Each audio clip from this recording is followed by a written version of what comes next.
बिस्मिल्लाहिर्रहमानिर्रहीम। अस्सलाम वालेकुम नाज़रीन, आप देख रहे हैं 92@8 विद सादिया अफसाल। नाज़रीन, कल जो पाकिस्तान के लिए एक बहुत बड़ी खबर थी जिसने भारत के अंदर भी खलबली मचा दी कि कुलभूषण यादव जो कि भारतीय एजेंट है उसको सजाए मौत सुनाई गई। और आज हम देख रहे हैं जिस अंदाज में वहाँ से रिएक्शन आ रहा है, जिस तरीके से बयानात आ रहे हैं, पाकिस्तान को धमकियाँ दी जा रही हैं और यहाँ तक बात की जा रही है कि अगर कुलभूषण को फांसी दी गई तो हम पाकिस्तान के टुकड़े कर देंगे, ये भी बयान आया है। और किसी भी हद तक जाएंगे कुलभूषण को बचाने के लिए, ये तमाम चीज़ें चल रही हैं। अगर हम यहाँ की बात करें तो सरताज अजीज साहब ने कल ही कह दिया था कि भारत का क्या रिएक्शन आता है इस सज़ा को सुनने के बाद, क्या रद्द-ए-अमल आता है, हम अभी कुछ नहीं कह सकते, कबल अज़ वक्त होगा। लेकिन मुख्तलिफ सियासतदानों के जहाँ ये बयान आए हैं कि जी बहुत खुशाइंद इक़दाम है और बहुत अरसे से इस फैसले का इंतज़ार किया जा रहा था, वहीं पर आज कौमी असम्बली में कायदे हिज़्ब इख्तिलाफ़ हैं खुर्शीद शाह साहब, उन्होंने ये बात कर दी है कि कुलभूषण की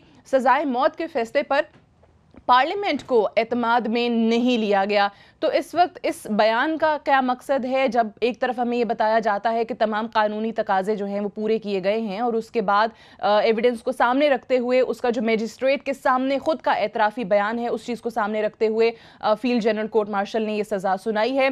पहले आपको हम दिखाते हैं कि भारत से जो आवाज़ें उठ रही हैं उसमें से कुछ आवाज़ें जो उनकी वज़ीर ख़ारजा सुषमा स्वराज ने क्या कहा है कुलभूषण यादव की इस सज़ा को सुनने के बाद, वो देखिएगा।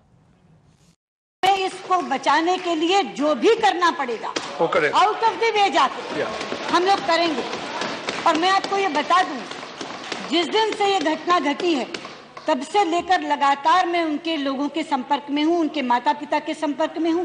3 बार उन्हें यहाँ मिल चुकी हूं, कम से कम 6 बार उनसे फोन पे बात कर चुकी हूं। और अभी इस घटना से पहले कोई संयोग था, पिछले मंगलवार भी, सोमवार और मंगलवार दोनों दिन मैं उनसे यहाँ मिली हूँ।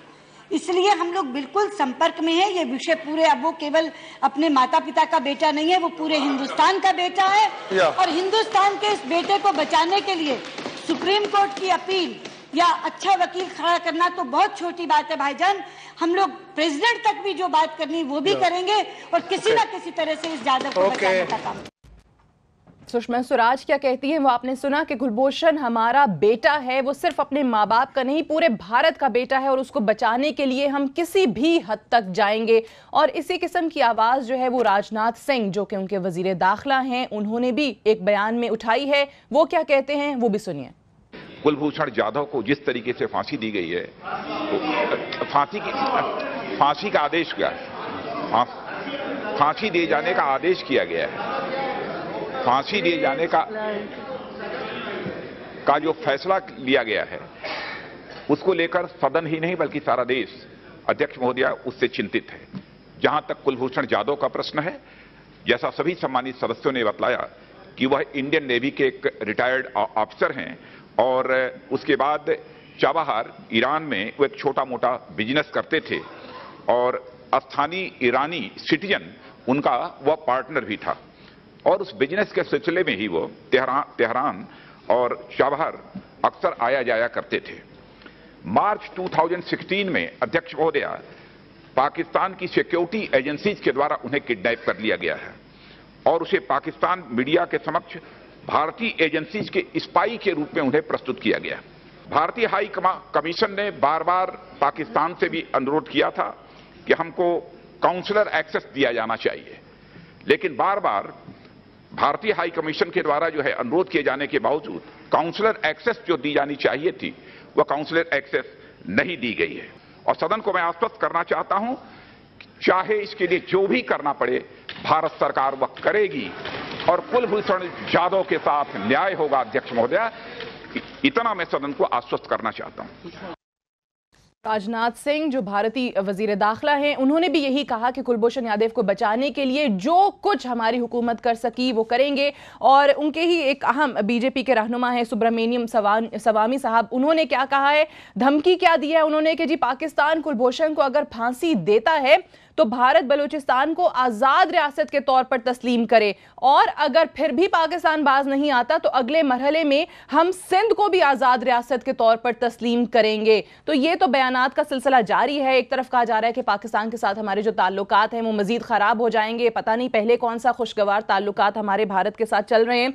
दूसरी जानिब अगर हम आपको बताएं कि ये जो इनके स्पाइस का या रॉ के एजेंट्स का यहाँ से गिरफ्तार होना या कुलभूषण यादव का गिरफ्तार होना ये पहला मौका नहीं है। इससे पहले भी इनके कुछ एजेंट्स जो हैं गिरफ्तार किए गए हैं। उसकी थोड़ा सा बैकग्राउंड, थोड़े से नाम चंद एक जो है वो आपके सामने हम रखते हैं। रोहिंद्रा कोशक एक जासूस था। 1985 में से जासूसी के इल्ज़ाम में सजाए मौत सुनाई गई थी। उस सजाए मौत को बाद में उम्र कैद में तब्दील कर दिया गया था और 2001 में कैद के दौरान ही इसकी डेथ हो गई थी। सुरजीत सिंह 1980 में जासूसी के इल्ज़ाम में पाकिस्तान से गिरफ्तार किया गया था और फिर 2012 में इसे भारत के हवाले कर दिया गया और सुरजीत सिंह ने फिर भारत वापस जाकर एक बार फिर से खुल्लम खुल्ला इतराफ़ किया था कि जी वो रॉ का एजेंट है। राम राज 2004 में जासूसी के लिए पाकिस्तान आया था, लेकिन अगले ही रोज जो है वो पकड़ा गया। 2 साल उस पर भी केस चला था और फिर 6 साल कैद की इसको सजा सुनाई गई थी। कुर्बकश राम जो है सिक्योरिटी फोर्सेस ने इसको 1988 में गिरफ्तार किया था। 2006 में दीगर 18 भारतीय कैदियों के साथ रिहा करके इसको भारत के हवाले कर दिया गया था। फिर सरबजीत सिंह, जिसको हमारे खुफिया इदारों की जानिब से 1990 में कसूर से गिरफ्तार किया गया था। इस पर इल्ज़ाम यही था कि जी 30 अगस्त 1990 को लाहौर में, फैसलाबाद में बम धमाके किए, 10 बेगुनाह शहरी उसमें हमारे जान बाक हुए थे, 66 जो है वो ज़ख्मी हुए थे। इसको अदालत की जानिब से 1991 में सजाए मौत की सज़ा सुनाई गई थी, लेकिन ये उसी कैद के दौरान जेल में ही इसका जो है इंतकाल हो गया था। राम प्रकाश एक और जासूस था भारतीय। 1994 में अहम मकामात की फ़ोटोग्राफ़ी के लिए पाकिस्तान में दाखिल हुआ। उसे जून 1997 में सियालकोट से भारत वापस जाते हुए गिरफ्तार किया गया था और अदालत ने इसको 10 साल की कैद की सज़ा भी सुनाई थी, लेकिन उसके बाद 7 जुलाई 2008 को सज़ा के मुकम्मल होने के बाद भारत के हवाले कर दिया गया था। सोराम सिंह एक और जासूस भारतीय 1994 में पाकिस्तान में दाखिल होने की कोशिश पर जो है वो रेंजर्स ने इसको पकड़ा था। 13 साल इसने कैद काटी और 1988 में भारत के हवाले कर दिया गया। बिलोर सिंह 1971 में रॉ के एजेंट की हैसियत से पाकिस्तान आया। 1974 में से गिरफ्तार किया गया। अदालत ने 12 साल की सज़ा सुनाई और 1986 में से भारत के हवाले कर दिया गया। और एक और जासूस डैनियल नामी 1993 में बॉर्डर क्रॉस करते हुए इसे गिरफ्तार किया गया था और सज़ा के मुकम्मल होने पर 1997 में भारत के हवाले किया। यानी इसमें ऐसे कुछ जासूस हैं जिनकी यहाँ पर सज़ा मुकम्मल हुई और फिर भारत के हवाले किए गए। सरबजीत सिंह जिसको सज़ाए मौत हुई थी, लेकिन वो अपने सज़ा के दौरान ही कैद काटते हुए जेल में ही उसका इंतकाल हो गया था। तो अहम सवाल फिर से यही है कि ये जो एक बहुत बड़ी अचीवमेंट पाकिस्तान के लिए थी और अभी जब हम उसको सज़ाए मौत सुना चुके हैं, फैसला सामने आ चुका है, तो पाकिस्तान से हमेशा यही कहा जाता है कि आप जो बारहा कहते हैं कि हमारे पास शवाहिद हैं, सबूत हैं भारत की इन्वॉल्वमेंट के यहाँ बलूचिस्तान के अंदर पाकिस्तान में दहशतगर्दी कराने के हवाले से, तो उसको मौसर अंदाज में किस तरीके से टेकअप कर सकते हैं और क्या वो इस एपिसोड के बाद, कुलभूषण यादव की गिरफ्तारी के बाद आपने किया या नहीं, और भारत का जो रद्द-ए-अमल सामने आ रहा है, इन तमाम चीज़ों के हवाले से आज के प्रोग्राम में हम बात करेंगे। इम्तियाज़ गुल साहब हमें ज्वाइन कर रहे हैं, सीनियर सहाफ़ी हैं, तज्ज़ियाकार हैं। बहुत शुक्रिया आपकी तशरीफ़ आवरी का। हमें जनरल अमजद शुएब साहब ज्वाइन कर रहे हैं, रिनाउंड एनालिस्ट हैं, आपकी तशरीफ़ आवरी का भी बेहद शुक्रिया। और कुछ और मेहमान भी थोड़ी देर में हमें कराची और लाहौर में ज्वाइन करेंगे। इम्तियाज़ गुल साहब, सबसे पहले जो सवाल जो हर कोई जानना चाहता है कि आपने सज़ाए मौत सुना दी, फैसला कर लिया, फांसी हो भी जाएगी?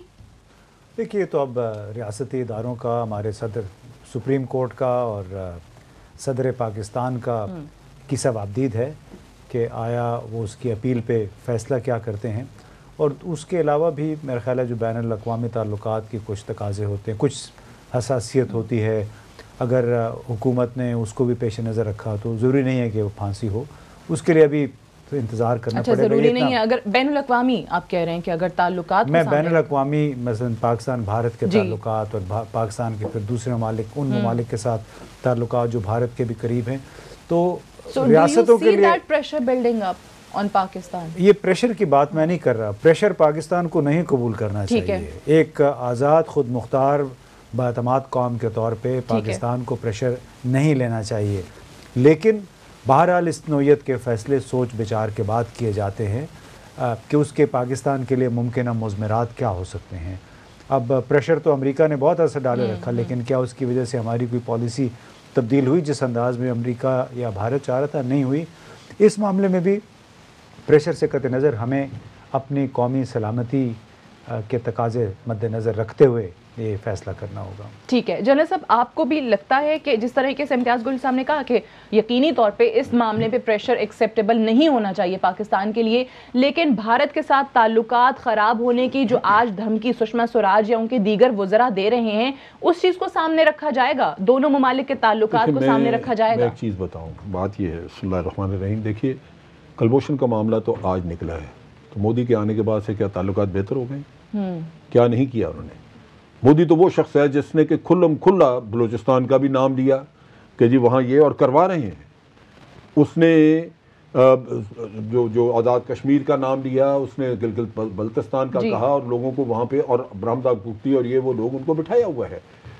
ये आप तवक्को ना रखें कि ये आप कुछ कर देंगे तो उससे उसका नतीजा ये निकलेगा कि साथ मामला ख़त्म हो जाएंगे। जब तनाज़ात की जड़ें मौजूद है वहाँ पे, उनके बारे में आप कुछ नहीं करते तो फिर बाकी मामला तो वही है जो चल ही रहे हैं, आप देख ही रहे हैं। अब मसला ये है कि जहाँ तक कुलभूषण का ताल्लुक था, जब इसको सज़ा अनाउंस हुई, अगर भारत में थोड़ी सी भी समझ की बात होती और ये, तो अपनी गलती को तस्लीम करना ज़्यादा बेहतर था।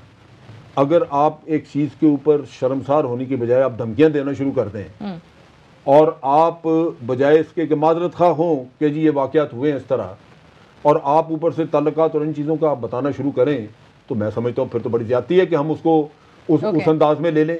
वो तो आपकी अपनी कौमी गैरत और हमीयत के खिलाफ है। अब चीज़ ये है कि ये वक्त वो है जब आपने इससे पहले डोजियर लोगों को दिए तो उन ममालिक ने उस पर देखना भी गवारा नहीं किया, उनकी बात नहीं की। आज वो उनके हमायती सामने है तो उनके सामने ये खोलनी चाहिए चीजें। ठीक है, तो ये वो वक्त है कि जब आप अपने माथे से वो दाग धो सकते हैं। किसी चीज को खातिर में नहीं लाया जाएगा इस अहम मामले के अंदर, और फांसी लगेगा। एक लीगल प्रोसेस है जो इम्तियाज जिसकी बात कर रहे थे, वो तो रहम की अपील कर सकते हैं, उसमें मैं नहीं कुछ कह सकता, इम्तियाज नहीं, हम नहीं कह सकते। वो एक लीगल प्रोसेस है जो उसका राइट बनता है, वो चलना चाहिए। ठीक है, उसमें क्या होता है वो तो मैं नहीं उसकी बात कर, लेकिन अगर उन चीजों सारी के बाद एक आदमी को सजाए मौत रहती है तो मैं उसकी बात कर रहा हूँ। लेकिन उससे पहले जो आज का इंटरवीनिंग पीरियड है, इसमें आपने कुछ काम करना है। पहले अच्छा, मैं have to go for a short break sir, मैं जो आप कह रहे हैं कि काम क्या करना है, मैं आपको एक बात मुकम्मल करता हूँ। बात यह है कि हमने दहशतगर्दी नहीं की, लेकिन भारत ने अपनी मेहनत से, अपनी कोशिश से, अपने प्रोपेगेंडा से हमें दहशतगर्द दुनिया में बना दिया। अगर हम कर रहे होते 70,000 लोग उधर मरते। अब एक और इल्जाम आपके ऊपर आ रहा है प्रीमेडिटेटेड मर्डर का। अगर आज आप अपने आप को नहीं बचाएंगे और अगर आप खुल के ये सारे किस्सा सामने नहीं लेके आएंगे तो ये दूसरा इल्जाम है जो आपके ऊपर। ठीक है, तो आप जो करें कि ये जो पीरियड है इसमें पाकिस्तान को क्या करना है। एक ब्रेक ले लें, ब्रेक से वापस आएंगे तो इसी सवाल को आगे लेकर चलेंगे, डिस्कशन को यहीं से कंटिन्यू रखेंगे। Stay tuned.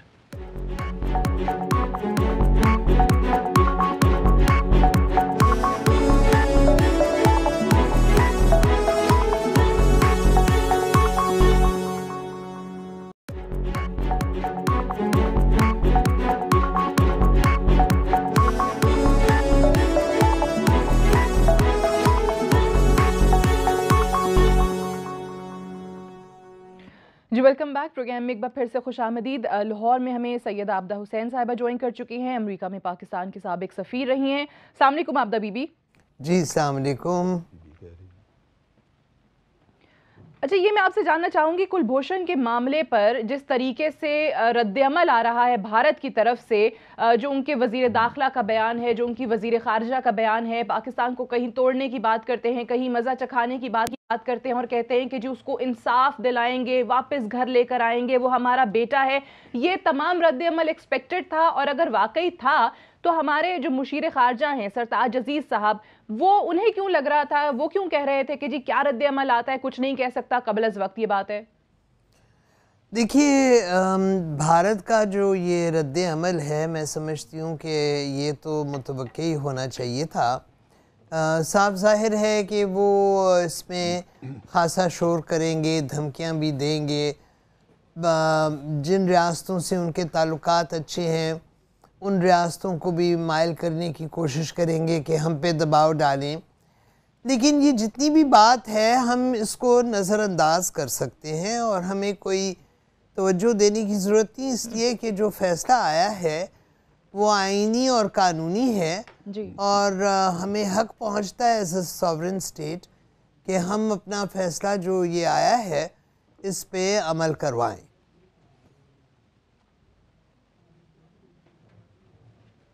ठीक है। और ये जो अभी जिस तरीके से आज हमने देखा है कुछ पॉलिटिशियंस को, क्योंकि कल बिलावल भुट्टो जरदारी के एक बयान को लेकर कोट किया जाता रहा उन्हें कि जी हम असूली तौर पर, यानी पीपल्स पार्टी असूली तौर पर जो है वो सजाए मौत के फैसले के खिलाफ है। आज खुर्शीद शाह साहब को भी ये कहना पड़ रहा है कि कुलभूषण यादव के फांसी के फैसले के हवाले से पार्लियामेंट को एतमाद में नहीं लिया गया। तो आपको लगता है कि इस किस्म की आवाज़ें उठाने से आपका मौक़िफ़ कहीं पर कमज़ोर होता है या उनकी डिमांड दुरुस्त है? देखिए, ये जो क्रिमिनल केसेस होते हैं ये पार्लियामेंट में तो नहीं जाते, तो अदालतों में ही इनका फैसला होता है।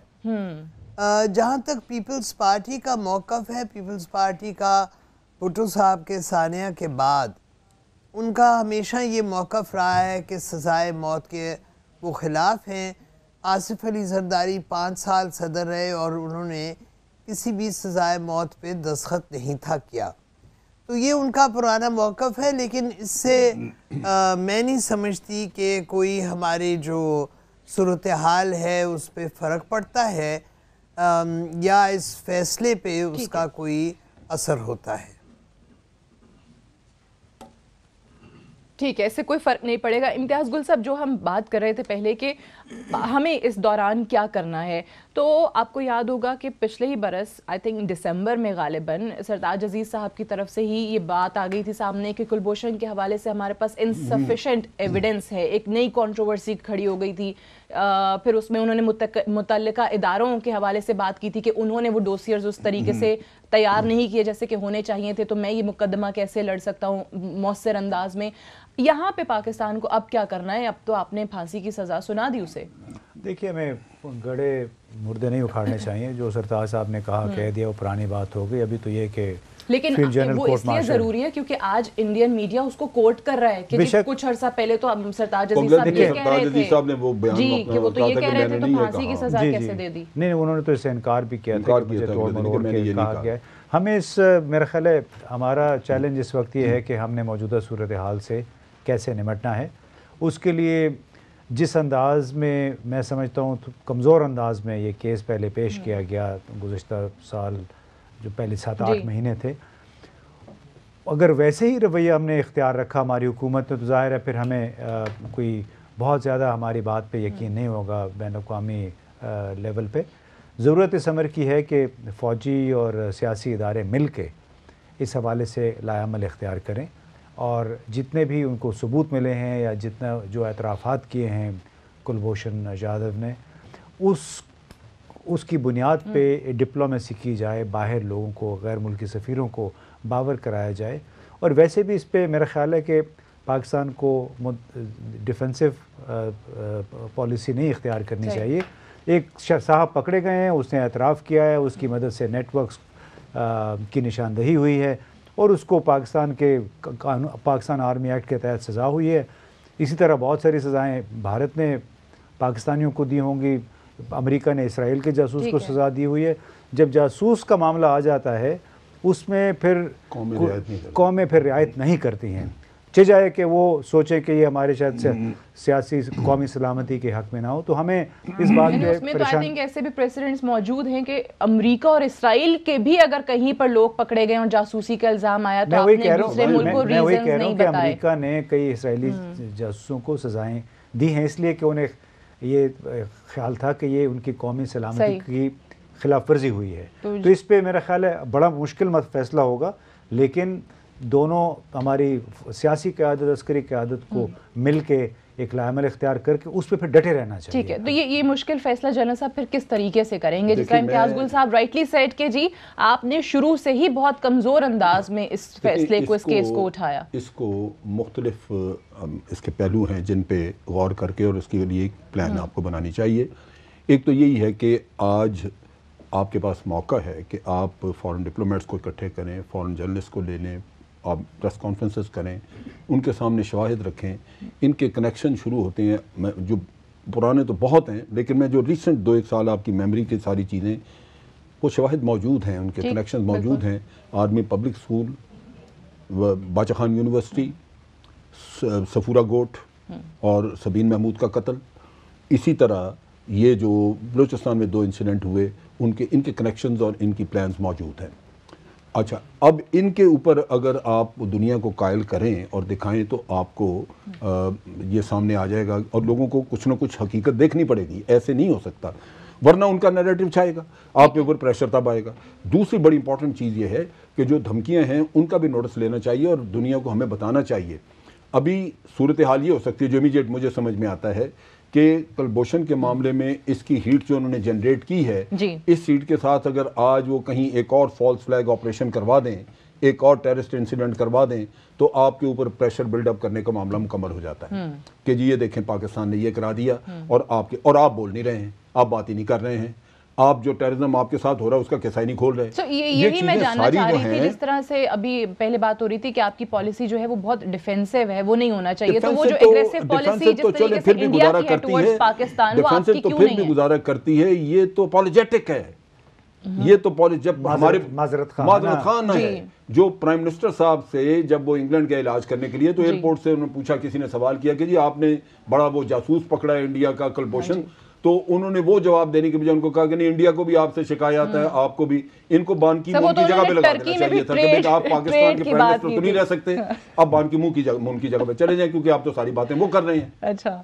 ये हालात हैं, सेक्रेटरी जनरल यूनाइटेड नेशन की पोस्ट पे उधर चले जाते हैं, वहां ठीक थे, क्योंकि सुलह सफाई की बातें तो वही। ब्रेक ले लेते हैं, ब्रेक से वापस आते हैं तो फिर इसी डिस्कशन को कंटिन्यू करेंगे कि वो केस जिसको आपको बहुत ज्यादा वावेला करना चाहिए था, जबकि भारत में होता है कि जब शवाहिद भी नहीं होते पाकिस्तान के खिलाफ, लेकिन पाकिस्तान का नाम ले लेकर उनके मीडिया पे उनके हुकूमती वज़रा जो हैं वो आपको जलील और बेइज्जत करने की नाकाम कोशिशें या वो कामयाब किस हद तक हो रही हैं, ये भी हम अपने मेहमानों से जानेंगे। और साथ ही साथ वज़ीर आज़म साहब की क्योंकि बात हुई है, तो एतजाज़ एहसन साहब का भी मुझे वो याद आ गया कि उन्होंने कहा था कि मैं तो इनाम दूंगा, और ब्लाइंड एसोसिएशन के हवाले से उन्होंने बात की थी कि उनको मैं 50,000 रुपए दूंगा जिस दिन वज़ीर आज़म की ज़बान पे कुलभूषण यादव का नाम आ गया।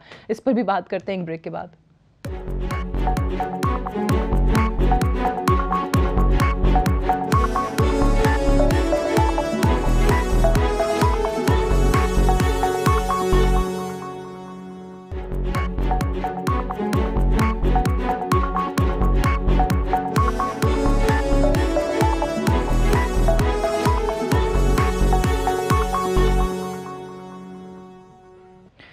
जी वेलकम बैक प्रोग्राम में एक बार फिर से खुशामदीद। अब्दुल साहब, मैं आपसे जानना चाहूँगी कि क्योंकि आजकल ये जो एक और ख़बर, और इसको कहीं ना कहीं इस चीज़ से आया भारत कनेक्ट करने की कोशिश करता है या नहीं, कि जो हमारे नेपाल और इंडिया बॉर्डर पे रिटायर्ड कर्नल साहब की पॉसिबल एब्डक्शन जिसकी बात कर रहे हैं कि वो हो सकती है और वो लापता हैं और उनका कुछ पता नहीं चल रहा, और एक ट्रैप के थ्रू जो है वो उन्हें नेपाल बुलाया भी गया।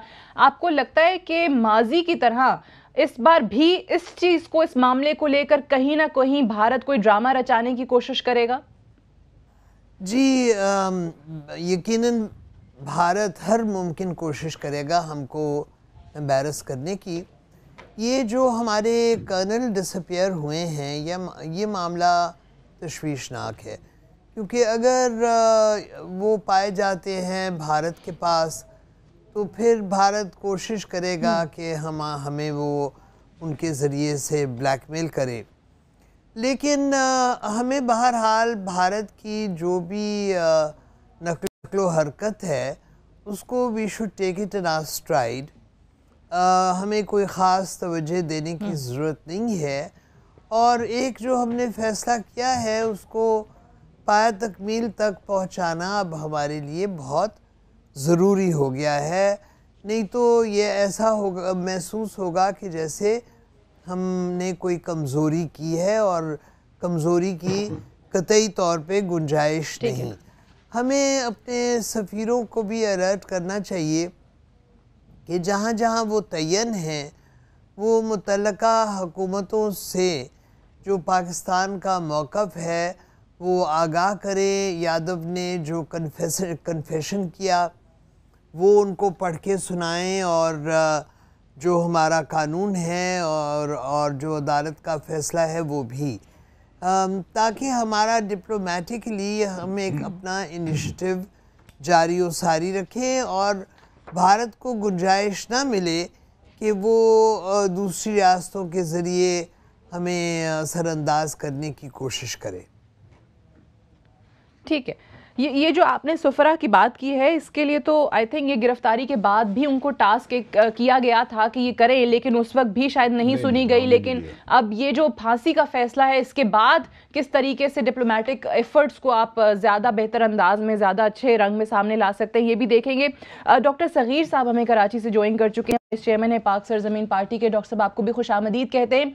ये जो कुलभूषण यादव वाला मामला है, इस पर अभी हमारे मेहमान बात कर रहे थे कि शुरू से ही इसको बहुत कमज़ोर तरीके से पाकिस्तान की हुकूमत ने उठाया। एक बहुत बड़ी अचीवमेंट थी, एक बहुत बड़ी, आप इससे पाकिस्तान जो मौक़िफ़ हमेशा से इख्तियार किए रखे हुए था कि भारत का चेहरा बेनकाब करना है, वो अपॉर्चुनिटी थी। अब इसको जब सजाए मौत सुना दी गई है, क्या चीज़ें आपको लगता है कि हमारी हुकूमत के अंडर कंसिडरेशन होनी चाहिए जो कि नहीं है इस वक्त?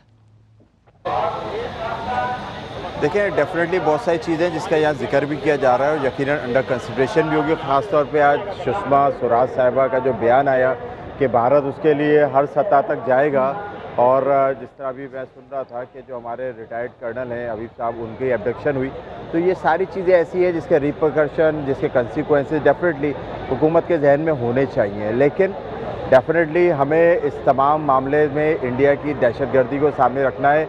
हमारे मुल्क के अंदर जो अंदरूनी खलफिशार में जो भारत की खुफिया एजेंसी रॉ का जो हाथ है, उसको सामने मद्देनज़र रखना है। रॉ के डायरेक्ट जो एजेंट्स हैं उनको सामने रखना है। प्लस कि कश्मीर में जो सूरत हाल जिसका हमें सामना करना पड़ा है, आवाम को सामना करना पड़ा है, पाकिस्तान के बॉर्डर्स पे जो फायरिंग हुई है, LOC पे जो मुतादिद बार फायरिंग होती रही, बेगुनाह मासूम शहरियों को निशाना बनाया गया, ये सारी कंसिडरेशन हमारे पास जहन में होनी चाहिए कि जब हमने एक फ़ैसला कर लिया है तो हमें उस फैसले के साथ खड़ा होना चाहिए। और जिस तरह ये फैसला बहुत पहले आ जाना चाहिए था, भारत को बहुत पहले ये मुँह तोड़ जवाब चले जाना चाहिए था कि हम अपने अंदरूनी मामलात में किसी भी किस्म की बैरूनी मुदाखलत को हरगिज़ बर्दाश्त नहीं करेंगे। और जब आपने एक फ़ैसला कर लिया है तो आप एक उस पर हमें डटना चाहिए, और हमें डटकर पूरी कौम को, अपनी फ़ौज को और पूरी अपनी स्पिरिट को सामने रखना चाहिए कि हमारी सॉलिडारिटी, हमारा जो मुंतज़िम रहना है, हमारा जो मुत्तहद रहना है, वो पूरी दुनिया के लिए एक मैसेज होना चाहिए। और ऐसे तमाम दहशतगर्दी करने वाले जितने भी हेड्स हैं, जितने भी इसके सरगना हैं, जितने भी लोग इसके पीछे, उन सबको एक मुँह तोड़ मैसेज जाना चाहिए हमारा। ठीक है, मुंह तोड़ मैसेज जाना चाहिए, और ये बहुत पहले हो जाना चाहिए था। इम्तियाज़ गुल साहब, हमारे वज़ीर दिफा ख्वाजा आसिफ साहब ने भी अभी एक बात की कि ये पाकिस्तान के ख़िलाफ़ साजिश करने वाले तमाम लोगों के लिए एक वार्निंग है, उनके लिए एक पैगाम है। और अब जो पाकिस्तान और भारत के ताल्लुकात ख़राब होने की बात भारत उठा रहा है, आपको लगता है कि उसमें कोई फ़र्क पड़ेगा? वैसे भी कोई ख़ास खुशगवार तो नहीं है। नहीं, इससे तो मेरा ख्याल है कि बाहमी कशीदगी का दौर अभी शुरू होगा जब तक ये मामला तय नहीं होता कि उसकी या तो फांसी पे अमल दरामद हो जाता है या फिर अदालती प्रोसेस के ज़रिए, जब तक ये सेटल नहीं होता उस वक्त तक कम से कम कशीदगी ज़रूर रहेगी। और अगर खुदा न खास्ता, मैं तो यही कह सकता हूँ कि अगर ये फ़ैसले पे अमल दरामद हो गया तो ज़ाहिर है फिर जो उनके वज़ीर ख़ारजा और वज़ीर दाखिला जो भी कह रहे हैं उस पे वो अमल दरामद करेंगे। और मैं तो समझता हूँ कि इस दौरान खुदा न खास्ता अगर वो इसलिए कि जिस वक्त जो माइंडसेट है, आप ये देखें, जब अभी हसीना वाजिद से नरेंद्र मोदी साहब मिले हैं तो उनके पीछे जो तस्वीर लगी हुई थी वो सुकूत ढाका की तस्वीर के सामने जानबूझ के वो प्रोवोक कर रहे हैं और छोटी जहनियत के लोग हैं।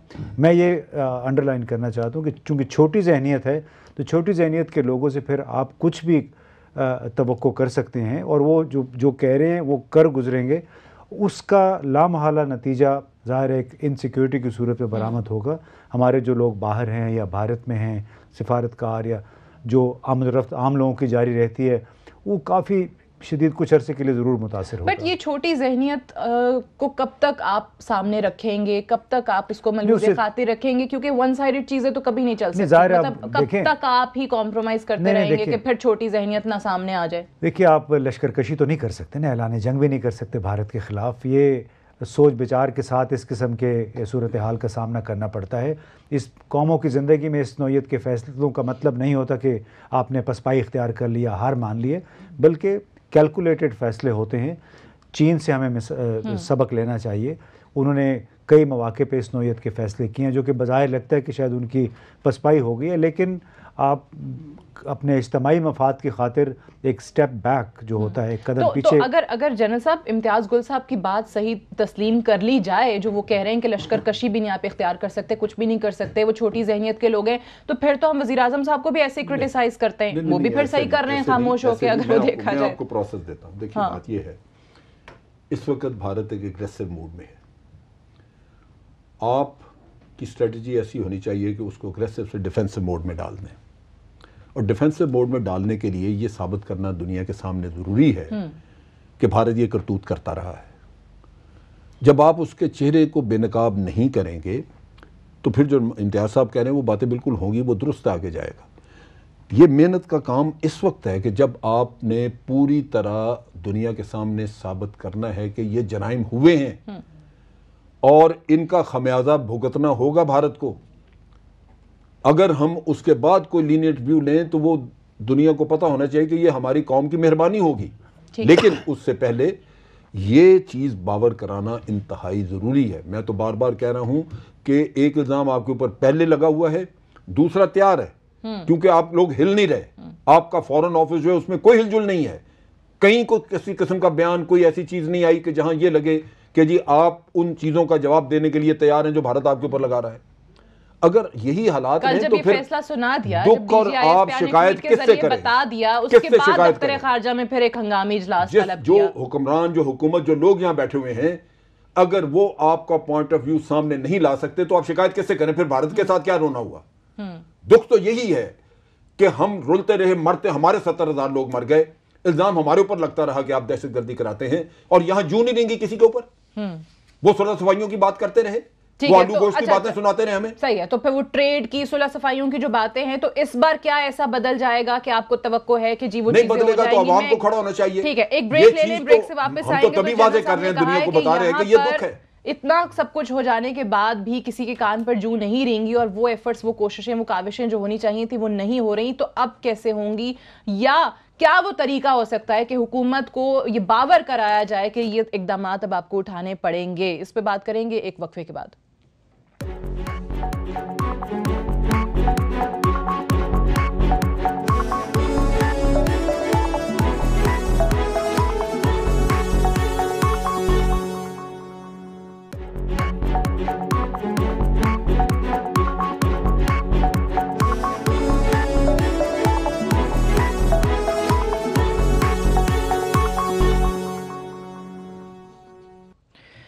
जी वेलकम बैक प्रोग्राम में एक बार फिर से खुशामदीद। आबदा बीबी, आपसे मैं जानना चाहूँगी कि इस वाक़े के बाद जिस अंदाज में तमाम बयानात हमारे सामने आ रहे हैं कि जी हमारे पास शवाहिद मौजूद हैं, एतराफ़ी बयानात उसका मौजूद है, वो 6 मिनट की एक वीडियो भी दिखाई गई थी, ये भी बताया जाता है कि जी कानूनी तकाजे पूरे हुए हैं, मुल्क का एक कानून है और उसी के तहत ये तमाम फैसले किए गए हैं, हम एक आज़ाद खुद मुख्तार रियासत है, तमाम चीज़ें अपनी जगह। लेकिन जो बात जनरल साहब और इम्तियाज़ साहब यहाँ पे कर रहे थे कि अगर वो एफर्ट्स आप नहीं करेंगे, जिस हवाले से आप बहुत अरसे से बात कर रहे हैं कि भारत यहाँ दहशतगर्दी कराता है, भारत ऐसे ओछे हथकंडे इस्तेमाल करता है, वो खामोशी अगर रहेगी तो फिर किस तरीके से आप अपना मौक़िफ़ बयान कर सकेंगे? फिर आपकी इस बड़ी अचीवमेंट के बावजूद भी आपकी नहीं सुनी जाएगी।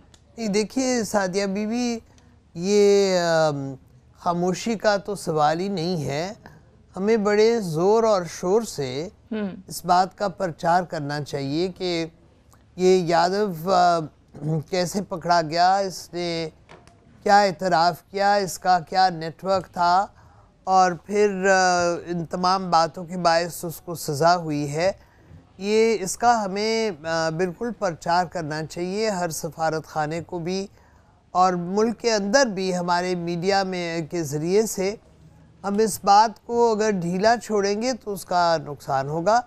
सो हमें तज़किरा जारी और सारी रखना चाहिए, और जो उसकी कन्फेशनल स्टेटमेंट है बिलखुसूस वो हमें उसको प्रिंट मीडिया में बड़ा ग्राफिकली डिस्प्ले करना चाहिए है, ताकि मुल्क में अंदरून भी और बैरून, आपको पता है जो अंदर बात होती है फिर वो बाहर ज़रूर जाती है, तो बैरून रियासतों को भी अंदाज़ा हो कि ये पाकिस्तान के लिए एक बहुत बड़ी बायस तकलीफ़ था और पाकिस्तान की एजेंसीज़ ने बड़ी हिम्मत करके और इसको धरा और इसने सारी बात जो थी वो उगल दी। तो अब तो पाकिस्तान की अदालत के पास सिर्फ एक ही रास्ता था कि वो ये सज़ा सुनाएं जो कि उन्हें सुनाई है, और इस पे अमल दरामद अब करना ये हमारे लिए इंतहाई ज़रूरी है, ये साबित करने के लिए कि हम एक मजबूत रियासत हैं, हम ख़ुद मुख्तार रियासत हैं और हम अपने मफादात की पैरवी करना जानते और समझते हैं। और फिर जो टेररिस्ट एक्टिविटी बर्पा की जाती रही है हिंदुस्तान की जानिब से, उम्मीद हम कर सकते हैं कि उसमें कमी आएगी।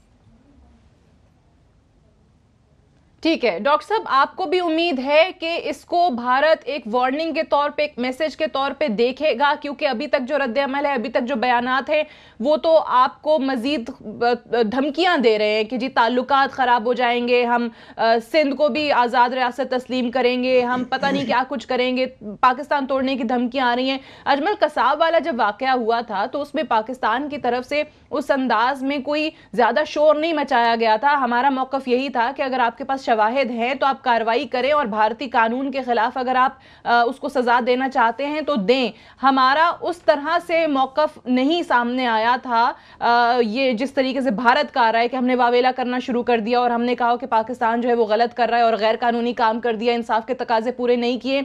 यहाँ पे आप क्या देखते हैं कि ये शवाहिद जो हमारे पास हैं कुलभूषण यादव के खिलाफ, उनको सामने लाना चाहिए, मंजर आम पर लाना चाहिए और फिर उसको बैनुल अक़वामी फोरम्स पर हम शेयर करें? देखें जी, जहाँ तक बात है भारत की धमकियों की और गिदर भपकियों की, तो देखें ये तो ऐसा सिनेरियो है कि भारत यही सब कुछ करता है, करता रहेगा और करता रहा है, ठीक है ना। तो एक तो इस पर मनसूल कौम पाकिस्तानियों को, पाकिस्तान को क्लियर हो जाना चाहिए।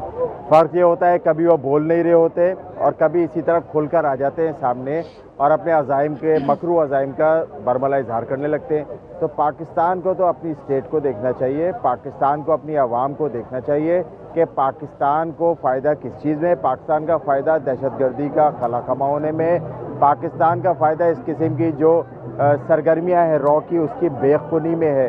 तो इसमें पाकिस्तान को पीछे नहीं हटना चाहिए। वो इस किस्म के तमाम हरबे इस्तेमाल करेंगे। हमें बाइसियत मुल्क, हमें बाइसियत एक रियासत, एक आज़ाद रियासत, एक आज़ाद कौम खड़े होना चाहिए और हर फर्द जो हमारी इस्तेहकाम के साथ, हमारी आज़ादी के साथ, हमारी सालमियत के साथ खेले, उसको इसी तरह से हमें इबरत का निशान बनाने की ज़रूरत है। वरना हर टॉम डिक एंड हैरी आपकी सालमियत से खेलेगा, आपकी आज़ादी से खेलेगा और फिर आप कौम नहीं रह जाएंगे, फिर आप एक आज़ाद मुल्क नहीं रह जाएंगे, फिर जिसकी जो मर्जी आएगी वो करेगा। पाकिस्तान के पास एक अच्छा मौका है, अपने मौक़िफ़ को इंडोर्स करें, अपने मौक़िफ़, अपने स्टांस पे स्टैंड ले और भरपूर तौर पे हमें एक बाइसियत, एक आज़ाद मुल्क, एक आज़ाद कौम, पूरी दुनिया को मैसेज देने की ज़रूरत है कि हम अपने अंदरूनी मामलात में, अपने अंदरूनी जो भी हमारी चीज़ें हैं उसके अंदर हम बैरूनी मुदाखलत नहीं चाहते। दहशतगर्दी के लिए हमारे पास ज़ीरो टॉलरेंस है और इस किस्म के जितने भी एजेंट्स हैं उनको फौरी तौर पे अपनी तमाम कार्रवाइयों को समेट लेना चाहिए और पाकिस्तान से उनका बोरिया बिस्तर गोल होना चाहिए। बिल्कुल क्लियर स्टैंड की ज़रूरत है। चाहिए यही क्लियर स्टैंस जो है वो पाकिस्तान की हुकूमत को अपनाना होगा, अपने मौक़िफ़ पर डटना होगा। इम्तियाज़ गुल साहब, ये जो अभी हम बात कर रहे थे कि जो रिटायर्ड कर्नल जो हैं वो डिसअपेयर हैं, उनका कुछ मालूम नहीं है, तो कल से इस फांसी की सज़ा के बाद से बड़े लोगों को बर्लिन ब्रिज भी याद आ रहा है, मूवीज़ में भी दिखाते, एक्सचेंज ऑफ स्पाइस, कुछ ऐसी सूरत हाल भी बन सकती है? नहीं देखिए जी, तो ये दोनों का मुवाजना नहीं किया जा सकता है। कुलभूषण यादव एक हाजिर सर्विस नेवी का अफसर बताया जाता है, वो जो नहीं मानते वो रिटायर्ड कहते हैं जी, वो भले वो कहें, लेकिन अगर हमारे हुकाम कहते हैं तो वो ठीक कहते होंगे। उन्होंने इन्वेस्टिगेशन, इंटेरोगेशन के ज़रिए पता चला लिया होगा कर्नल साहब हमारे जो गए हैं पता नहीं भोलपन में चले गए, मैं बेवकूफ़ी कहूँगा, काफ़ी बेवकूफ़ी उन्होंने की कि इस तरह वेबसाइट पे कोई किसी को नहीं बताता कि हम आपको इतनी तनख्वाह देंगे आप आ जाएं, तो हमें तो ये बताया जा रहा है कि इस तरह उनको बिजनेस क्लास तो अगर इस किस्म की बात है तो उससे मेरा ख्याल है कि उनसे कोई बेवकूफ़ इंसान नहीं हो सकता। ख़ासतौर पर जो कहा जाए कि वह इंटेलिजेंस इदारे में रह चुका है, तो मैं नहीं समझता कि उनको ये काम करना चाहिए था। और उस मेरा ख्याल है इस अमल की सज़ा भी उसको गालिबन इसी तरह मिल जाएगी अगर सिर्फ उसकी खातिर एक उसूली मौक़िफ़ पाकिस्तान ने जो कि अपना एक इज्तिमाई मौक़िफ़ है उसको कुर्बान कर दिया, तो वो जो मर्जी हो जाए इस पे नहीं कॉम्प्रोमाइज़ आप कर सकते, वो फिर नहीं पाकिस्तान की क़यादत को माफ़ नहीं करेगा मेरा ख्याल। ठीक है जनरल साहब, नहीं मैं बिल्कुल ये इम्तियाज़ बिल्कुल दुरुस्त बात कर रहे हैं कि आपके पास एक बिल्कुल सॉलिड जायज़ केस है, सही है, आप किसी की हमाकत के लिए उसको कुर्बान नहीं कर सकते। ये एक नेशनल सिक्योरिटी का मसला है, वो एक इंडिविजुअल की अपनी कर, उसके लिए और कोशिशें बहुत की जा सकती हैं, उसका मुकदमा लड़ा जा सकता है, जैसे जिन हालात में उसको पकड़ा गया वो सारे सबूत हम सामने रख सकते हैं, सब कुछ हो सकता है, लेकिन उसका इसके साथ लिंकेज रखना वो कबूल नहीं हो सकता कि कुलभूषण वाले केस से उसकी लिंकेज जोड़ी जाए, वो मेरा ख्याल है किसी को भी कबूल नहीं करना चाहिए, वो मुनासिब नहीं होगा। ठीक है, और लास्टली मुझे ये भी बता दीजिए कि आपने, इम्तियाज़ साहब ने, आबदा बीबी ने, डॉक्टर साहब ने जितनी बातें की हैं, जो हुकूमत से तवक्कुआत लगाई हैं, वो पूरी हो जाएंगी? पनामा का फैसला आने दें, मुझे लगता है कि शायद फिर अगले इलेक्शन में मौजूद बदल जाए आपके पास। पिछले 4 साल की तारीख बताती है कि कोई ऐसी चीज पूरी नहीं हुई, लेकिन दुआ यही करते हैं कि शायद आज कोई कोशिश करे और हो जाए, क्योंकि ये हमारी अपनी दुआ करते रहनी चाहिए, कोई भी घड़ी कबूलियत की घड़ी हो सकती है। बहुत शुक्रिया जनरल साहब, इम्तियाज़ गुल साहब, आबदा बीबी का भी बहुत शुक्रिया, और डॉक्टर सगीर साहब का भी, उन्होंने हमें कराची से ज्वाइन किया। That's all for tonight, I will see you tomorrow इंशाल्लाह। इजाज़त दीजिए, खुदा हाफिज़।